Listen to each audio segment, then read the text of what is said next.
Bonjour à tous, on se retrouve cette fois-ci avec une séquence focus sur le bassin, douleur au bassin, sacrum et zone lombaire. Et pour cela, on commence allongé pour effectuer la posture de la sauterelle Shalambhasana. Commencez par tendre bras droit, jambe gauche et bras gauche, jambe droite reste au sol. On va rester ici quelques instants, sans se mettre en tension. Donc si besoin, regardez le sol, c'est-à-dire sans casser votre nuque. Regard dirigé vers le sol pour bien allonger vos cervicales. Et l'autre côté, tendez cette fois-ci, bras gauche, jambe droite. Paume de la main droite dans le sol, jambe gauche qui reste dans le sol. Sans tension, sans aller trop haut, on ne cherche pas à se faire mal, à aller très loin dans la tension, mais par contre à étirer, à tonifier. Donc il n'y a pas besoin d'aller trop en arrière, trop loin pour ça. Et relâchez la posture. On continue avec la posture du cobra, Bhujangasana, en torsion. Donc commencez par faire une torsion côté droit. Donc vous faites une sorte de petit cobra, c'est un mélange de cobra et de la posture du sphinx. La posture du sphinx, c'est les avant-bras dans le sol. Là, vous allez mettre avant-bras gauche dans le sol, main droite dans le sol, torsion côté droit donc. Et cherchez l'immobilité.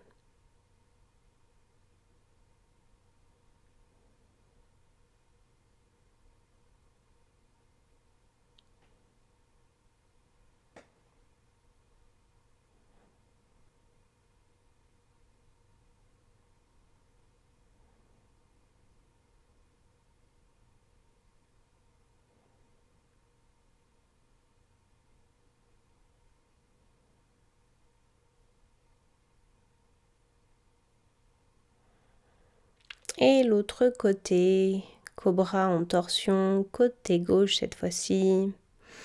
Si vous êtes assez à l'aise, vous pouvez faire le tour du dos avec votre bras gauche, sinon juste avant-bras droit dans le sol, main gauche dans le sol, torsion côté gauche. Sans casser la nuque. Relâchez bien la zone du bassin. Si vous sentez des douleurs au niveau lombaire, c'est peut-être un peu trop pour vous.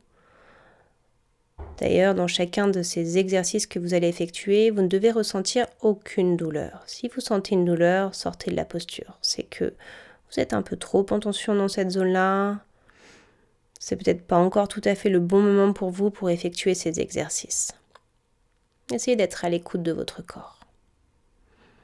Et puis, cherchez l'immobilité.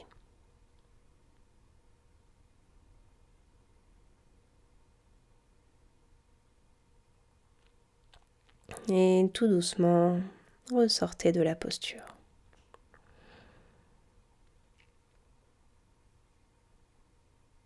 On continue avec la posture de Baddha Konasana, la posture du papillon.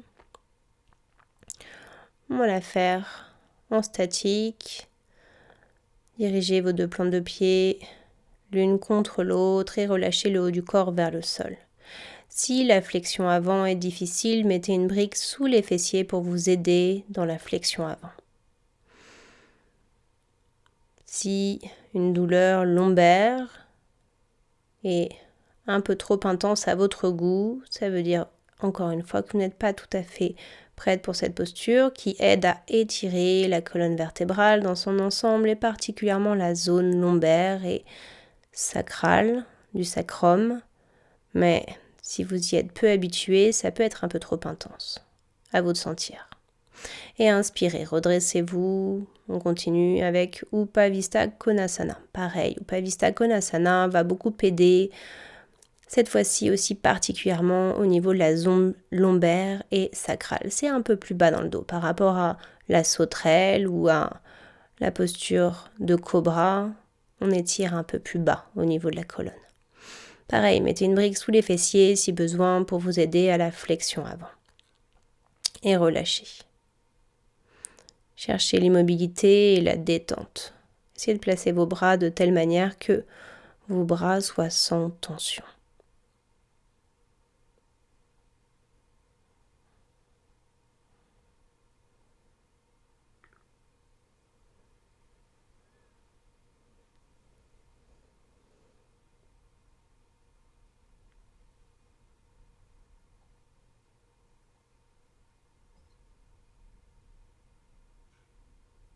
Et tout doucement, ressortez de la posture.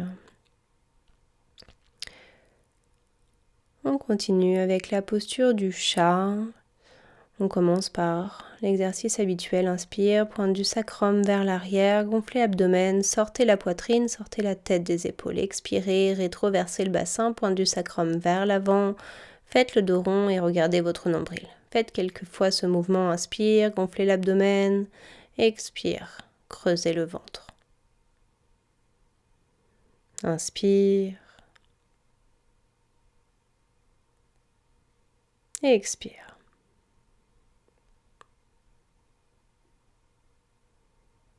Inspire. Et expire.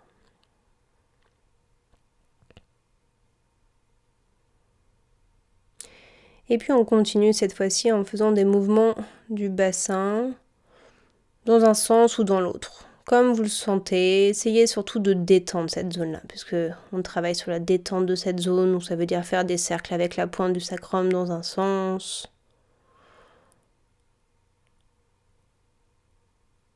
Sans pour autant faire des cercles, en tout cas, faites des mouvements doux avec la pointe de votre sacrum. Si vous préférez juste antéverser, rétroverser, pointe du sacrum vers l'arrière, puis pointe du sacrum vers l'avant, comme ce qu'on faisait au début, mais tout doucement. Et puis, on se met dans la posture de l'enfant, Balasana. Fessiers sur les talons, front vers le sol, ou dans le sol si l'on peut, mais d'abord fessiers sur les talons pour travailler à l'allongement de la colonne vertébrale et au relâchement des épaules. Et tout doucement, ressortez de la posture de Balasana. Venez mettre votre dos dans le sol, les deux pieds écartés largeur du bassin, attrapez les genoux, déroulez vertèbre après vertèbre dans le sol.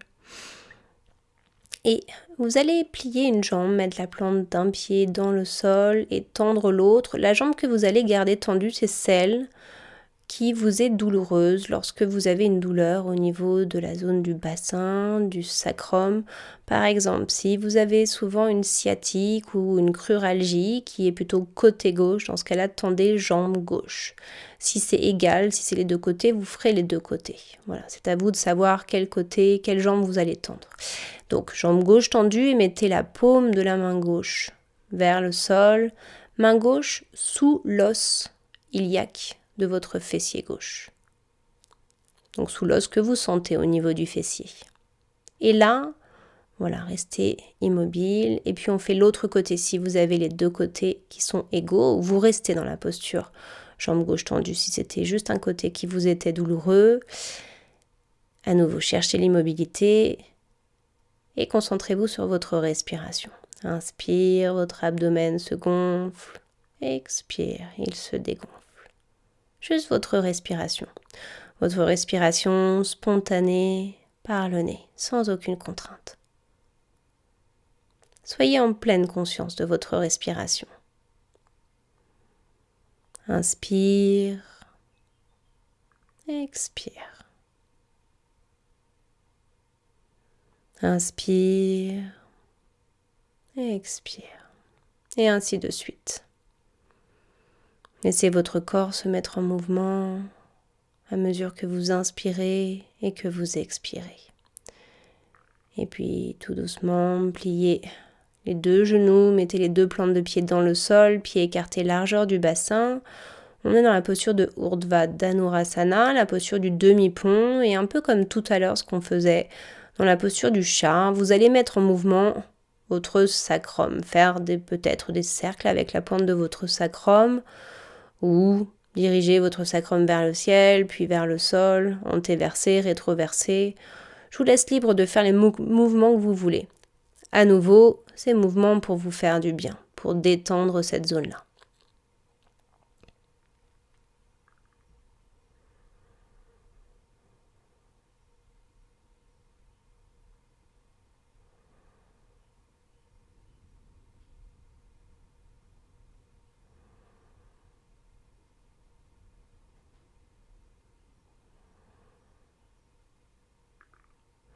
Et tout doucement, venez reposer vertèbre après vertèbre dans le sol. On continue, puis on termine avec une posture d'inversion. Effectuez donc soit la posture de Halasana, la posture de la charrue, qui est celle-ci, donc les jambes tendues, orteils dirigés vers le sol ou dans le sol si l'on peut, ischion vers le ciel, ou bien la posture de Karnapidasana, genoux vers les oreilles, genoux pliés.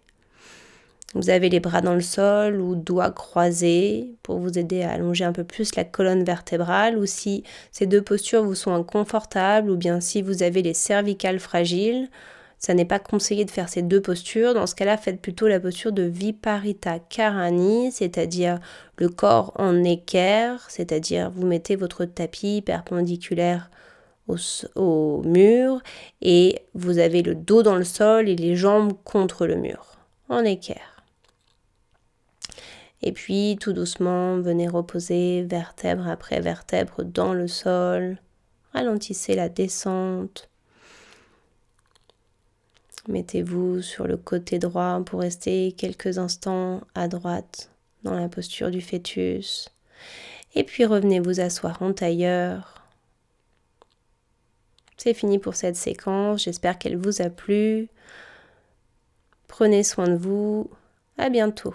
Namasté.